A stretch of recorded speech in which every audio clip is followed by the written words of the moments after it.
ahora vamos a empezar el proceso de preguntas y respuestas. Les ruego levantar la voz, levantar la mano y para poderles ir asignando el derecho de palabra. Y quisiera también que nos lleváramos como tarea, todos los que estamos acá presentes, dos cosas. Uno, estudiar la Convención de las Naciones Unidas sobre crimen organizado, contra el crimen organizado transnacional, y tomarnos 5 minutos, los que seamos ciudadanos americanos, para escribirle a nuestros representantes en el Congreso y preguntarles por qué, si esa convención se fue usada con tanta eficiencia para reestructurar y regresarle a su objetivo primario, que era el fomento del deporte, a la FIFA, ¿por qué no estamos aplicándole el mismo rasero al gobierno de Venezuela? Está haciendo exactamente lo mismo que parece que estaba haciendo la FIFA, que es lavar dinero, financiar terrorismo y encubrir comercio de drogas. Bueno, con esta reflexión vamos a iniciar. Sí, por favor, el general Peñalosa. Buenas noches. Felicito a los tríos de periodistas, valientes periodistas, que nos han dado una cantidad de información importante. Yo lo que quiero plantear es que realmente estamos ante un peligro, de una amenaza terrible. Hasta ahora, y no tenemos realmente fuerza para enfrentarla, excepto gracias a gente como ustedes, que han escrito cosas sobre lo que está pasando, pero eso tiene sus limitaciones. Eso es un arma, pero hace falta más armas. Y yo creo que el arma más importante que tenemos en este momento, porque todavía falta mucho, o falta algo, no sé cuánto, para reemplazar el gobierno de Venezuela. Ahí están todavía. ¿Por cuánto tiempo? ¿Unas semanas? ¿Unos años? Yo no lo sé.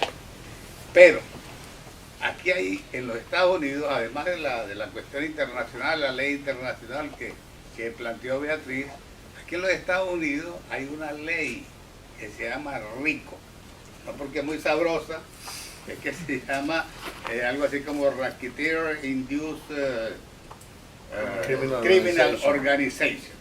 Es algo para enfrentar el crimen organizado. Es una ley. Aquí ha habido crimen organizado por muchos años. ¿Recuerdan? Todos hemos visto películas de gángster y sabemos todas las historias de los gángsters. Lo que hay ahora en Venezuela es unos gángsters modernos, pero ahora están conduciendo el Estado. Los americanos finalmente en el año 70 sacaron una ley. Y esa ley no tiene inclusive carácter retroactivo, no termina, no tiene... No prescribe su aplicación y da armas.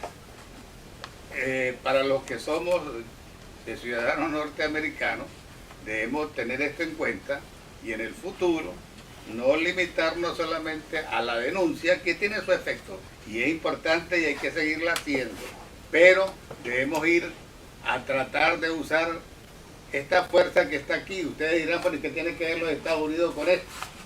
Porque buena parte del delito se está cometiendo dentro de este país.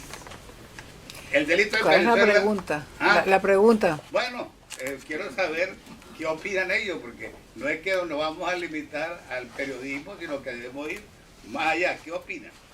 ¿Quién lo tomas tú? Castro.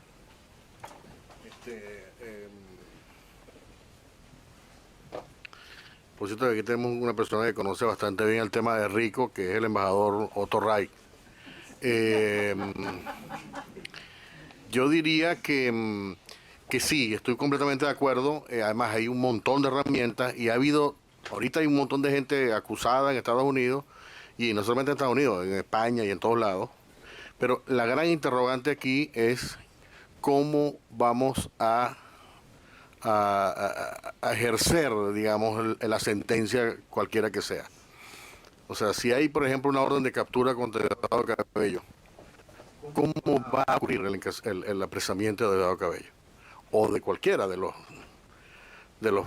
las figuras del régimen que pudiera ser objeto de una investigación.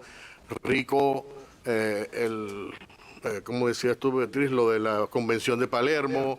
Es decir, hay leyes, yo creo que las leyes sobran, en el sentido de que hay muchas herramientas. El problema sigue siendo cómo va a abrir, o sea, de qué manera la aplicación de esa ley va a detener efectivamente el gobierno. Y eso es una interrogante que todavía no se ha resuelto. Allá, sí, allá. ¿Tú? No, sí, claro. Buenas noches. Buenas noches. Todavía no. Estoy haciendo minutos para que me dé gracia. Básicamente mi inquietud tiene que ver con todo lo que se ha hablado esta noche referente a la delincuencia organizada y un aspecto que tal vez por el tiempo no se ha tocado de una manera frontal, que es el terrorismo. Quisiera que alguien pudiera ahondar sobre ese aspecto. ¿Tú?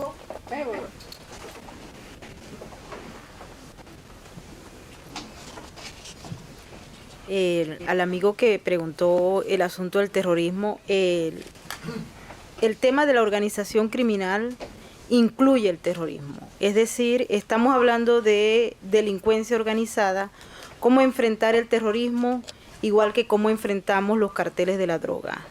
¿Qué hacer? Hay aplicación de la ley internacional, pero no existen los mecanismos por ahora fiables para lograr colocar en custodia a estos sujetos. Los Estados Unidos han enfrentado y han llevado a cabo junto a países aliados la lucha contra el terrorismo por muchas décadas, y hasta ahora las organizaciones criminales terroristas han sido absolutamente creativas para establecer nuevas estrategias que muchísimas veces superan a las leyes o a las personas que se encargan de imponer la justicia. Si tuviésemos una fórmula mágica, pues ya se habría acabado con el ISIS, se hubiese acabado con ETA, con la FARC, con otras organizaciones criminales como Hamas o Hezbollah. Las tenemos en América Latina, las tenemos cercanas y tristemente también están acá en los Estados Unidos. Hubo, si se quiere, por unos años, podríamos hablar de un debilitamiento en la aplicación de los mecanismos que se utilizaban en los Estados Unidos para evitar que se produjera el ingreso masivo de estos sujetos, pero gracias a la organización criminal que maneja los gobiernos de América Latina, especialmente en el caso venezolano, donde tenemos como vicepresidente un sujeto que está ligado a la organización criminal que ha enfrentado buena parte de los países civilizados y democráticos del mundo, como es Hezbollah, o sus tentáculos hacia Hamas y otro tipo de grupos que han delinquido por años. No existe fórmula mágica, lo que sí puede existir es una extraordinaria voluntad política para seguir la lucha, la guerra contra ese terrorismo islámico, que como les digo incluye, porque es global, la lucha contra las organizaciones criminales transnacionales. La aplicación de la ley es difícil en los términos en los que está planteado en los actuales momentos esa guerra del terrorismo internacional, pero definitivamente la voluntad política y la utilización de las mejores herramientas que existen no solamente acá en los Estados Unidos, sino en otros países de la región y en Europa, y obviamente la utilización de esas leyes de las que hablaba Beatriz, de esas convenciones, la Convención de Palermo, no llegan hacia una aplicación rápida y directa como quisiera todo el mundo. Hay que luchar, necesitamos voluntad política, y en este momento creo que tenemos un avance al respecto. Sin embargo, hace falta mucha más, hace falta coherencia de la comunidad internacional, que hasta el momento no existe, porque los intereses de varios países del hemisferio no concuerdan con la lucha de los países que están detrás de la por lo menos de la lucha contra el terrorismo, contra las drogas, contra el narcotráfico y obviamente a favor de la democracia y a la defensa de esos principios internacionales. Sí, sobre el tema, yo creo que aquí hay dos pasos que son vitales. El primero es poner en evidencia y mostrar que estos son gobiernos de crimen organizado, están más allá de lo que es una dictadura común y corriente. América Latina ha tenido dictaduras militares en la década de los 70, cometían delitos, tenían corrupción, había persecución política, han cometido crímenes contra la oposición, asesinatos, Chile, Argentina, qué sé yo, pero nunca han llegado a la conformación de un grupo transnacional que opere narcotráfico, sostenga el terrorismo, trafique, haga trata de blancas, se apodere de los recursos del Estado y emita moneda. Lo que está haciendo el régimen criminal de Venezuela es emitir una moneda, o sea, es terrible. Determinado eso como una amenaza a la paz y a la seguridad internacionales, porque eso puede crecer. Hoy día tiene visiblemente 4 estados controlados, que son Cuba, Venezuela, Bolivia y Nicaragua.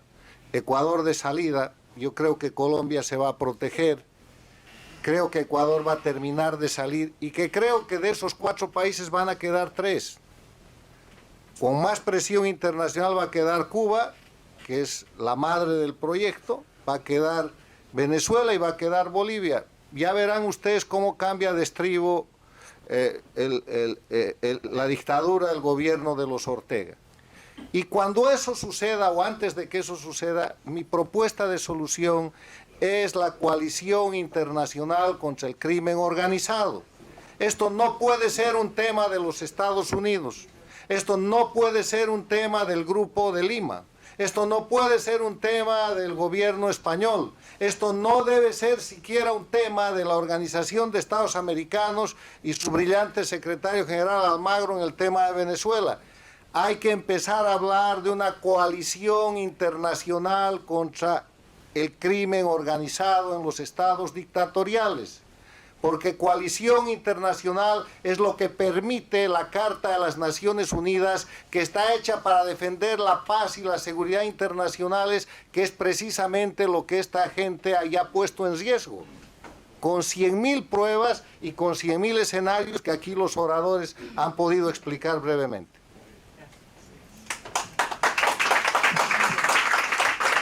Tiene la palabra Alex. Para hacer un rápido comentario.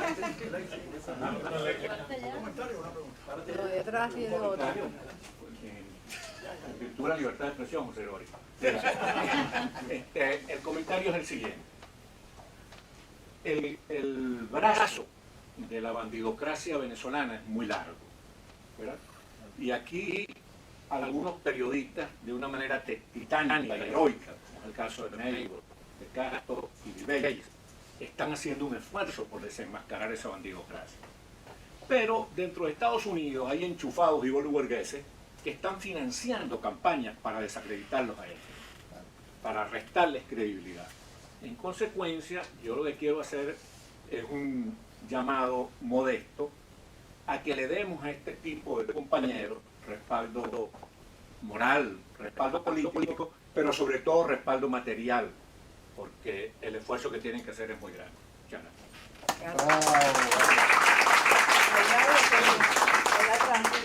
Yo estoy complacido con la conferencia, estoy impresionado de la calidad y la conferencia que han hecho. Quería hacer una pregunta a la señora Petit. ¿Son tan bien llevadas estas mafias que son múltiples en Venezuela que nunca pelean entre ellos, nunca hay problemas de interés? El interés por lo general es el mismo, que es mantenerse en el poder para darle materialización a esa industria criminal. Hay pleitos. Ciertamente he estado cubriendo en las últimas 2 semanas el gran problema que hubo entre el vicepresidente Tarek El Aissami y el grupo que lidera unos militares, pero que estaba representado en la petrolera venezolana PDVSA por Quevedo, por Manuel Quevedo. El AISAMI produjo la designación de un nuevo presidente de PDVSA, que se llama Ismael Serrano, es vicepresidente hoy en día de la estructura gerencial de PDVSA, pero el AISAMI quería la presidencia de PDVSA y como tal pues fue designado por ese grupo. Son mafias. Mientras que el otro grupo militar no desea o no tiene la más mínima intención, a pesar de que PDVSA es una especie de cascarón vacío con grandes deudas, muchos pasivos y muchísimos problemas internacionales, producto de la actividad que ha venido desarrollando de manera intensiva en los últimos años y que tiene que ver con la organización criminal, con las drogas y con el lavado de dinero masivo. Es decir, sí se pelean, es decir, sí hay peleas internas dentro de la organización, pero la necesidad de mantener el poder para evitar enfrentar la justicia internacional hace que hayan acuerdos estratégicos y por eso cuando estaba conversando sobre la existencia de mini carteles que se protegen entre sí, estamos hablando de que no se pisan las mangueras y cuando se la pisan pues se las recogen inmediatamente porque no les conviene que la justicia internacional se le apliquen de manera colectiva. Hay un apoyo inmenso entre los criminales que manejan el poder en Venezuela para defenderse a nivel internacional. Les puedo informar que hemos tenido montones de evidencias de cómo los mejores abogados de los Estados Unidos pues son contratados para excluirse de la lista OFAC o para tratar de evitar llegar a las cortes criminales porque ellos conocen perfectamente que la justicia norteamericana y otras justicias, otros departamentos de justicia en otros países tienen evidencias suficientes para condenarlos y tienen testigos para dar fiel cumplimiento a esa aplicación de la justicia. Y ellos lo saben, ellos están enterados y por eso mantienen hacia afuera y tratan de hacerlo hacia adentro una especie de cooperación entre esos bandos para evitar que el poder pase a manos de otros y que obviamente pues la impunidad se acabe.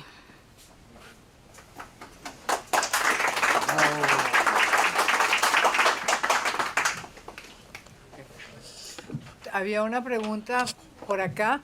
Bueno, yo creo que también ha sido bien evidente que hay pleitos que hay fraccionamientos entre el régimen y yo creo que esos fraccionamientos viene dado por el tamaño del botín que se ha hecho más pequeño. Vemos como Rodríguez Torres se peleó, vemos como Rafael Ramírez, vemos como Luis Ortega Díaz. Esos son todos pleitos por el botín. Vayan a creer ustedes que son pleitos porque están en desacuerdo con el modelo. Ellos lo que están es en desacuerdo con los que les tocó del reparto. Y entonces, por esas razones, es que ha habido esos fraccionamientos. Bueno, hay una pregunta por acá. Ajá. Buenas noches. Mi pregunta es para el señor Castro. Se dice que hay conexiones entre los chavistas ecuatorianos y hasta Rusia, en algunos casos. ¿En sus investigaciones sabe algo acerca de eso? Como en particular cuando encontraron la avioneta que tenía relación con el gobierno ecuatoriano. Gracias. Bueno, ha habido una relación histórica entre, sobre todo en la época de Rafael Correa, con operaciones en Venezuela, y había incluso algún tipo de, por ejemplo, hubo varios aviones que se detectaron trayendo o haciendo vuelos, digamos, entre Quito y Caracas, que no se sabía, se especulaba que probablemente estaban traficando con armas, pero también con droga o con por lo menos lo que se llama precursores o pasta básica. Y luego hubo episodios en los cuales había también un auge, o hubo también un auge, y por cierto una utilización también de la estructura diplomática en el caso de Ecuador, un poco similar a lo que pasaba en Venezuela, por ejemplo, que una vez que se descubrió en la embajada en Italia ecuatoriana, un intercambio, o sea, utilizaban la valija diplomática para llevar cocaína para Italia, eso fue un caso. Pero yo creo que eso ha cambiado, ha disminuido. Yo creo que en el caso de Ecuador, como no tiene el lujo del petróleo, no tiene excesivos, digamos, ingresos, es una economía bastante dolarizada, ¿no? Y yo no soy muy conocedor de la economía, pero tengo entendido que es así. Entonces, Correa no tenía mucho margen de maniobra, es decir, probablemente le costó mucho más porque Chávez tenía toda una chequera durante muchos años. Entonces, en Ecuador las distorsiones no fueron tan notables o no han sido. Hubo algún tipo de corrupción, por ejemplo, de pago de sobornos como en todas partes, y se habla de que, por ejemplo, en el caso de Correa, que tenía unos operadores, ¿no? A través con el petróleo, y luego tenía también cuentas realmente protegidas en Dubái, y eso es un tema que se está bajo investigación. Pero aparte de eso, la relación con Venezuela, con otros países como Bolivia, por ejemplo, o yo añadiría El Salvador, que también es un lugar de tráfico intenso, ¿no? Y de lavado de dinero con Venezuela. Bueno, el embajador Otto Reich, por favor. Yo quisiera dirigirme a lo que dijo Carlos Sánchez Berzaín sobre la necesidad de unir a países en la guerra contra no solo la delincuencia, sino el papel, por ejemplo, de estos gobiernos radicales.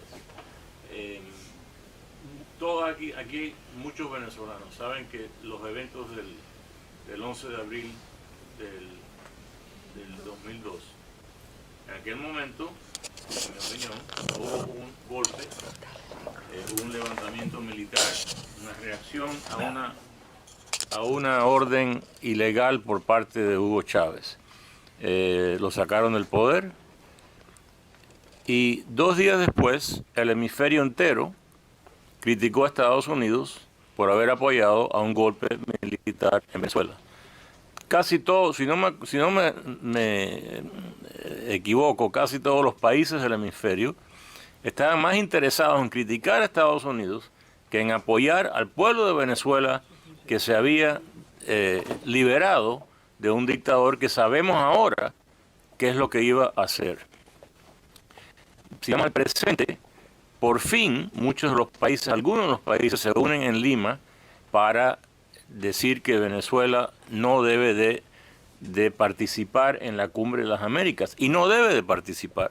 La Cumbre de las Américas comenzó en esta ciudad, en Miami, en 1994, como un esfuerzo para a los gobiernos solamente para discutir temas comunes y oportunidades comunes de esos gobiernos. Sin embargo, por 20 años, los gobiernos latinoamericanos, democráticos y no democráticos, hicieron lobby para que Cuba fuera miembro de la OEA. Y como la OEA es la que determina quién participa y no participa en las cumbres, Cuba por fin entró como un país igual a los democráticos en la cumbre de Panamá.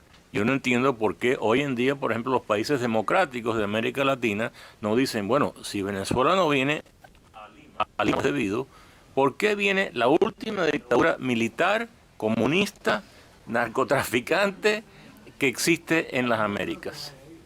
¿Perdón? Bueno, no sé si no va a ir, pero no debía ser invitada. El hemisferio debía decir, no pertenece a ese gobierno. Te voy a decir, yo creo que va a ir. Raúl Castro da toda la impresión de que él va a ir. Gracias, embajador. Gracias. Muchas gracias. ¿Hay alguna intervención? Sería ya la última. Pero tú eres el último y allá hay una. Okay. Raiza Velázquez.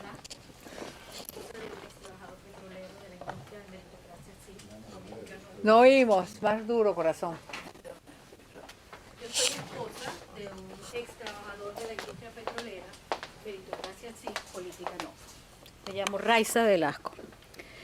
El embajador Carlos Versailles, creo que es su apellido. Sánchez Versailles.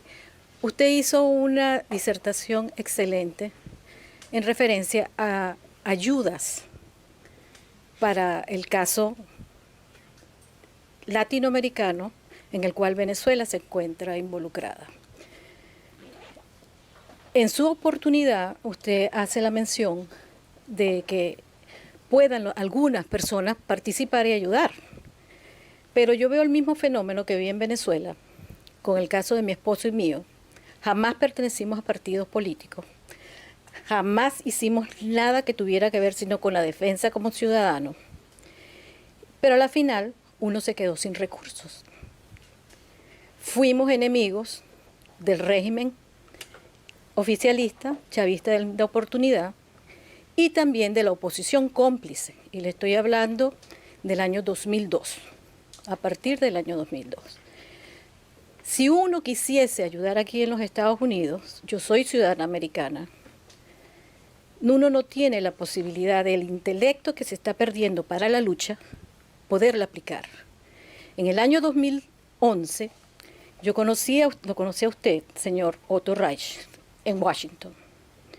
Yo fui la señora que hice la disertación sobre que no podían haber elecciones si no habían condiciones para el país. En Venezuela, Alejandro y yo nos encargamos de hacer escritos informativos para la sociedad, para los partidos políticos, para las ONGs, para los gremios, para los sindicatos. Y eso no surtió efecto. Primero, porque o no leían, o no les interesaba, porque estaban todos implicados. Aquí donde uno está, uno como venezolano, duda de quién está al lado de uno, porque hay muchas cabezas que son testaferro, uno sospecha, pero uno no puede aseverar algo con el cual no tiene las herramientas en mano. Entonces, mi pregunta, si nosotros quisiéramos ayudar, mi esposo aquí presente y yo, que la capacidad intelectual de nosotros se está perdiendo para ayudar a los Estados Unidos, como lo dije en el 2011, porque Estados Unidos ahora es mi país, y ya yo veo el monstruo que se devoró Venezuela, cómo se está devorando a los Estados Unidos. ¿Cuáles son los caminos que usted nos pueda indicar para nosotros aportar y sobrevivir financieramente? Porque románticamente no se puede vivir. Gracias.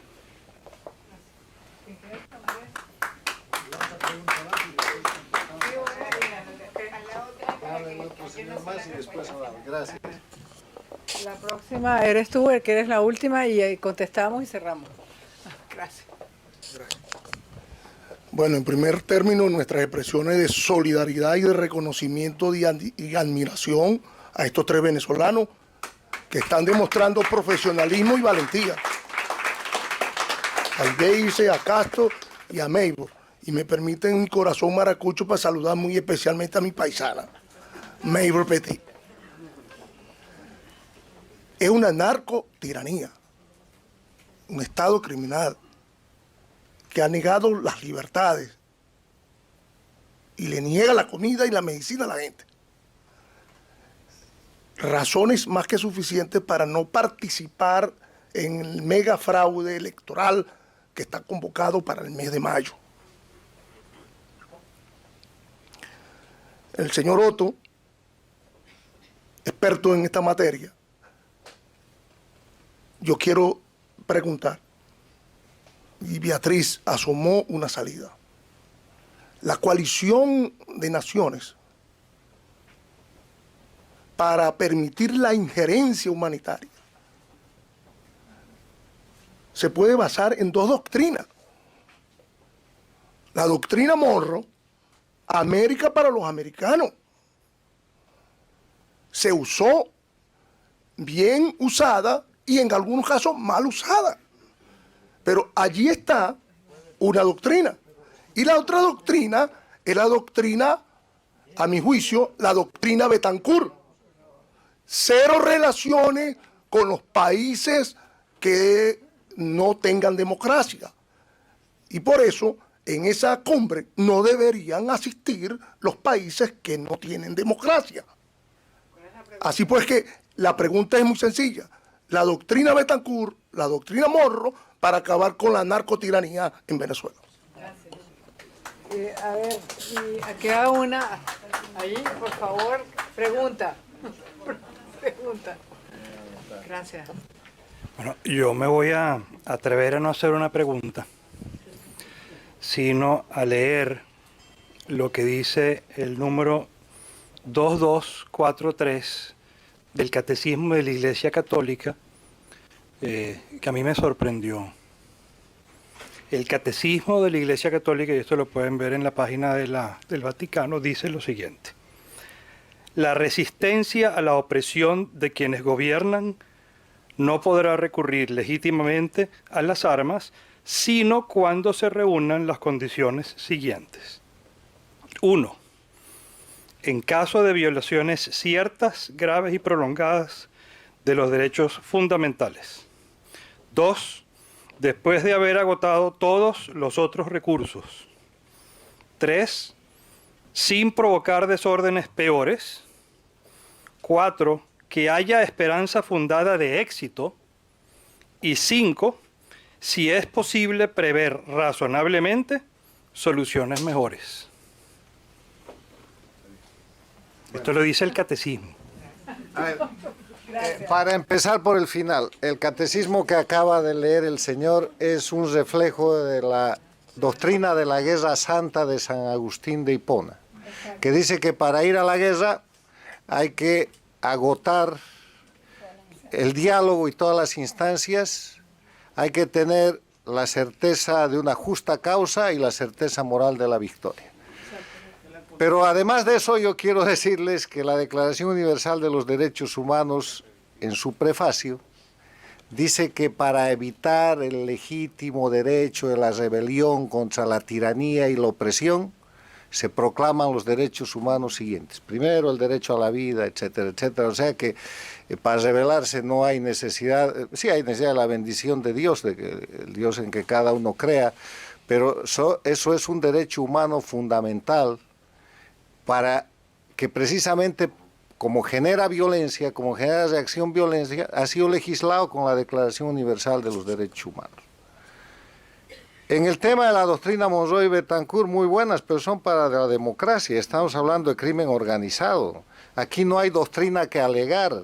Esas son doctrinas maravillosas cuando se vive en democracia, pero cuando hay unos asaltantes del poder que han generado narcoestados, que son un eje de narcotráfico, que sostienen el crimen organizado transnacional, la subversión, el terrorismo, la trata de blancas, y que se han comido en la ejecución diaria todos los delitos del Código Penal, no hay doctrina que valga. O sea, están más allá de cualquier doctrina, porque precisamente para no cumplir con esas doctrinas y para deslegitimarlas es que en un momento llegaron a controlar y controlan organismos internacionales como la mayoría en la OEA, comités en las Naciones Unidas, etcétera, etcétera.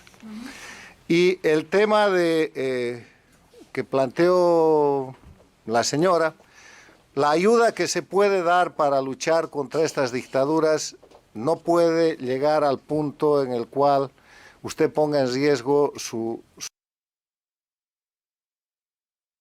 familia y de seguridad. Eso es una decisión individual. La lucha contra estas dictaduras es un voluntariado, no hay quien financie esto.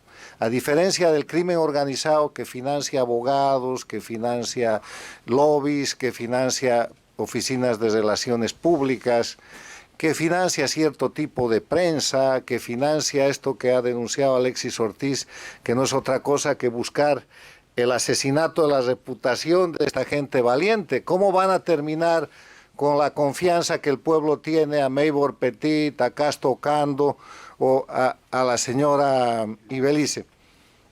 Destruyendo su reputación, y para eso pueden decir cualquier cosa, lo que les sirva, y así lo hacen.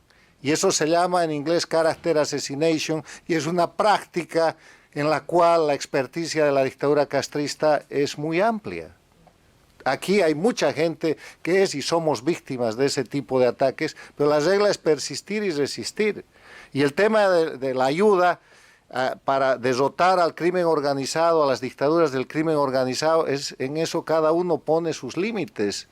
Yo estoy en la política hasta terminar con el crimen organizado en el poder de mi país, después veremos, porque lo puedo hacer y porque lo debo hacer. Cada quien tiene que mirar hasta dónde llega, pero su sola presencia aquí ya es una ayuda y estamos agradecidos y contentos por eso. Con esas palabras le agradecemos. Yo sí tengo una pregunta. ¿La solución pasa por el Pentágono o por los cascos azules? Un momento, bueno, vamos a...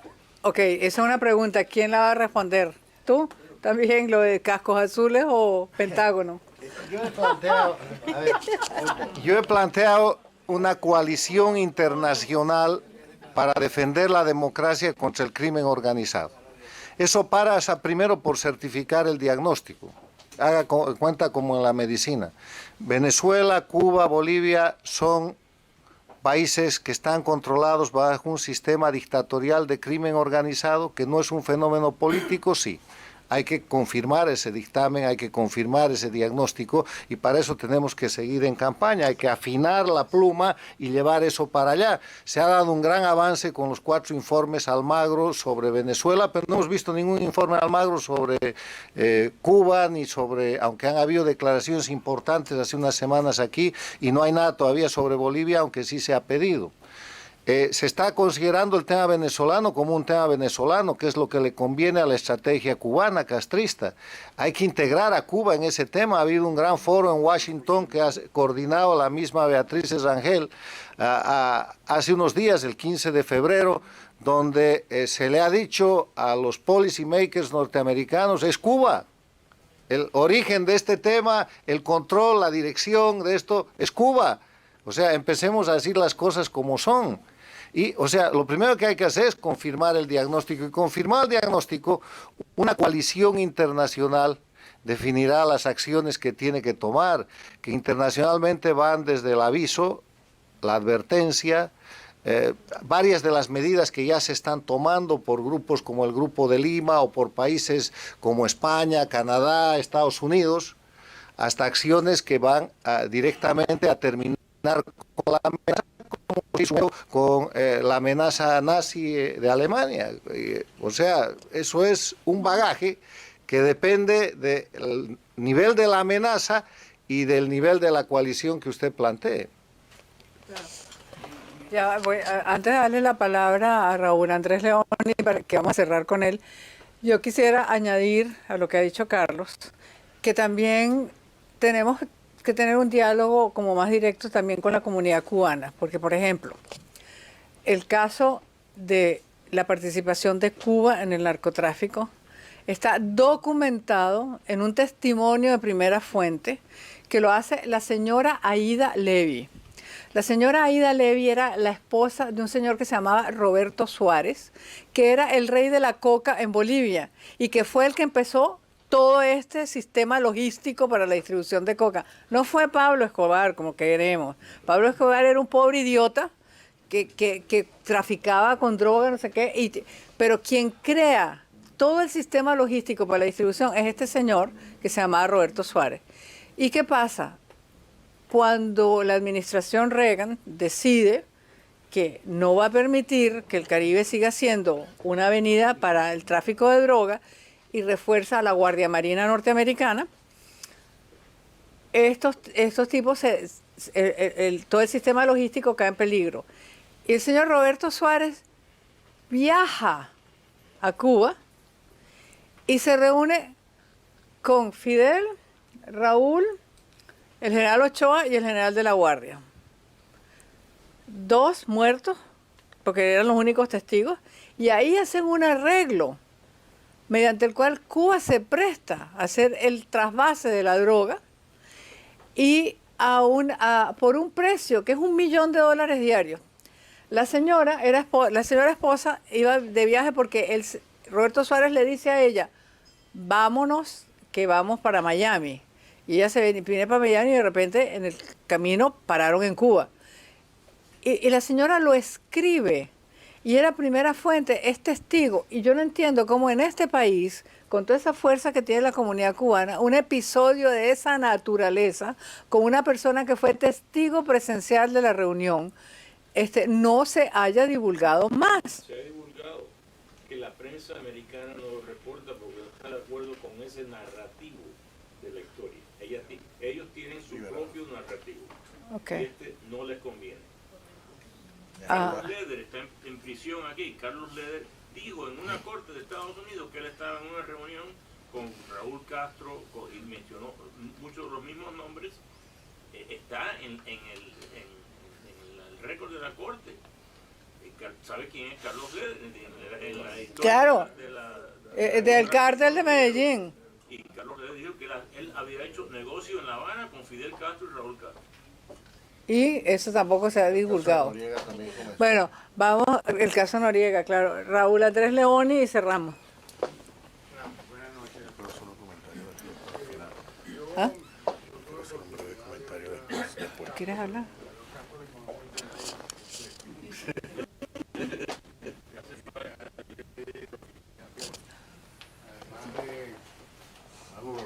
De la preocupación que me significa lo que está sufriendo Mego en este momento con todas estas amenazas que está sufriendo. Pero yo creo que el diagnóstico está perfectamente bien hecho. Lo que decía Carlos Sánchez, creo que es correcto. Yo creo que todos sabemos lo que está sucediendo. Y creo que la gran pregunta que nos hacemos todos es ¿qué podemos hacer? ¿Qué podemos hacer todos, individualmente o colectivamente?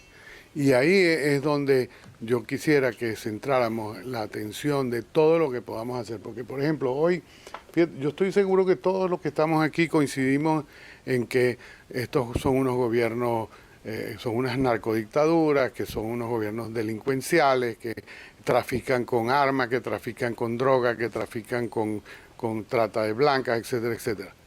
Pero aquí no hay un medio de comunicación que transmita eso al mundo, que le diga las verdades que están sucediendo ante los ojos de todos. Entonces, ¿qué podemos hacer todos nosotros para que esta situación se convierta y convertamos de verdad a estos regímenes en regímenes delincuenciales que sean perseguidos como lo que son, como delincuentes? El régimen de Maduro y todos sus adláteres en completo son delincuentes, eso no son gobernantes, ahí no hay democracia, ahí no hay nada en Venezuela absolutamente.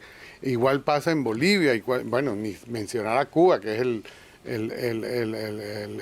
creador de toda esta situación que vivimos en Latinoamérica. Entonces, la gran pregunta que se hacen, no yo creo que se hacen todos los ciudadanos que vivimos en esta misma circunstancia, es qué podemos hacer para salir de esto. Sé que la respuesta evidentemente no es fácil, porque si alguien la tuviera ya lo hubiéramos aplicado, pero si buscamos una forma de, entre todos, de empujar hacia una salida de esta situación, creo que esa es la respuesta que todos andamos buscando. Y esa es la gran pregunta que todos nos hacemos. ¿Qué hacemos? Les pregunto a ustedes, ¿tienen alguien la respuesta?